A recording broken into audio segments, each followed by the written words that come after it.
अजमेर में आज क्या कुछ हुआ आप देखिए हमारे साथ। राजस्थान प्रशासनिक सेवा के अधिकारी कैलाश चंद्र शर्मा ने सोमवार को महर्षि दयानंद सरस्वती विश्वविद्यालय के कुलसचिव पद पर पदभार ग्रहण कर लिया। एमडीएस विश्वविद्यालय के कुलसचिव पद से प्रिया भार्गव का तबादला कुछ समय पहले किया गया था। तब से इस पद का अतिरिक्त कार्यभार विश्वविद्यालय की वित्त नियंत्रक नेहा शर्मा के पास था। गत 27 अक्टूबर को जारी सूची में कैलाश चंद्र शर्मा का तबादला एमडीएस विश्वविद्यालय के कुलसचिव पद पर किया गया था। कार्यभार ग्रहण करने के बाद शर्मा ने बताया कि उनकी प्राथमिकता रहेगी कि परीक्षाएं समय पर हो और परिणाम भी समय पर जारी किए जाए, ताकि विद्यार्थी परेशान न हो। आगामी 25 दिसंबर को विश्वविद्यालय का दीक्षांत समारोह आयोजित किया जाना है। शर्मा ने कहा कि दीक्षांत समारोह का आयोजन गरिमापूर्ण एवं भव्य होगा। हरमादा थाना इलाके में एक बड़ा हादसा हो गया है। इस हादसे में 10 लोगों की मौत हो गई है। यहां अनियंत्रित डंपर ने कई बाइक और अन्य वाहनों को टक्कर मार दी। हादसे के बाद मौके पर यातायात जाम हो गया। ये जाम कई किलोमीटर तक लगा।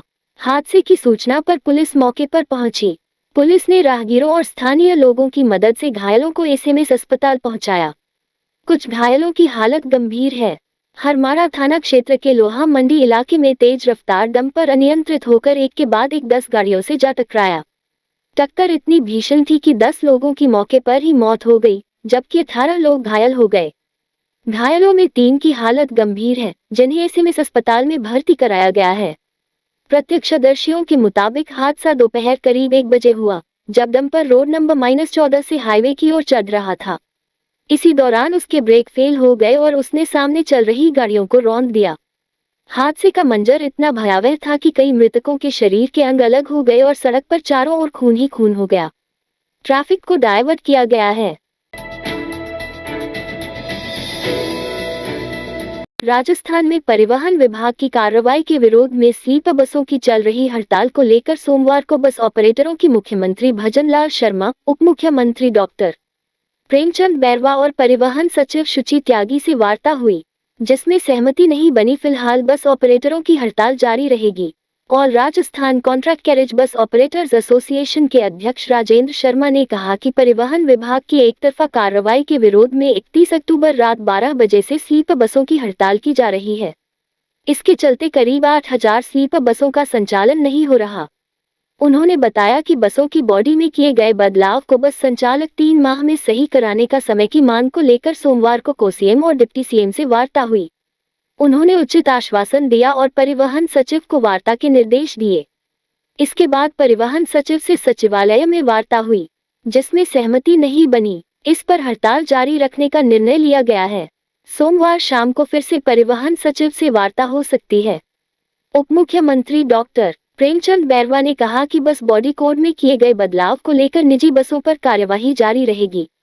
उन्हीं बसों पर कार्यवाही हो रही है जिन बसों में सुरक्षा मानकों की पालना नहीं की जा रही। यात्रियों की सुरक्षा से समझौता नहीं होगा। उदयपुर में सोमवार को वन हेल्थ वन इनिशिएटिव अभियान की शुरुआत हुई।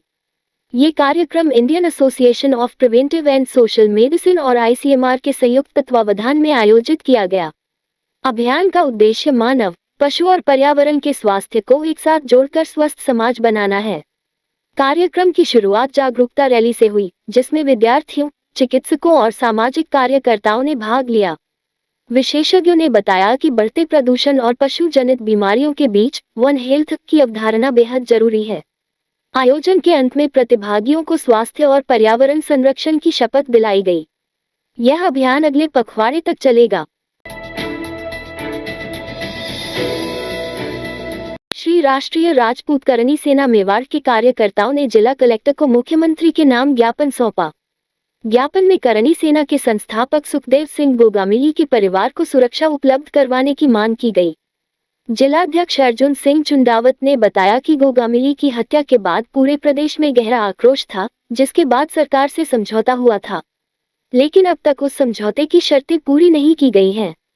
उन्होंने कहा कि सुखदेव सिंह की पत्नी शीला देवी और भाई चैन सिंह को अब तक सुरक्षा नहीं दी गई है, जबकि उन्हें लगातार खतरा बना हुआ है। चुंडावत ने सरकार से तत्काल परिवार को सुरक्षाकर्मी उपलब्ध करवाने और दोनों को हथियार के लाइसेंस जारी करने की मांग की है। उन्होंने चेतावनी दी कि अगर जल्द कार्रवाई नहीं की गई तो संगठन आंदोलन का रास्ता अपनाने पर मजबूर होगा।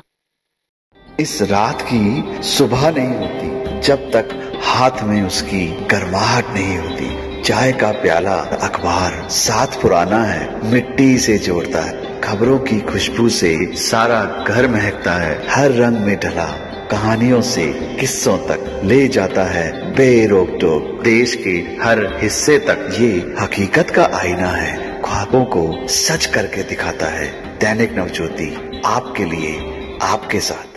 ये थे आज के मुख्य समाचार। विस्तार से जानने के लिए पढ़ते रहिए दैनिक नवज्योति। दैनिक नवज्योति के YouTube चैनल को सब्सक्राइब करें और ताज़ा अपडेट के लिए बेल आइकॉन दबाएं।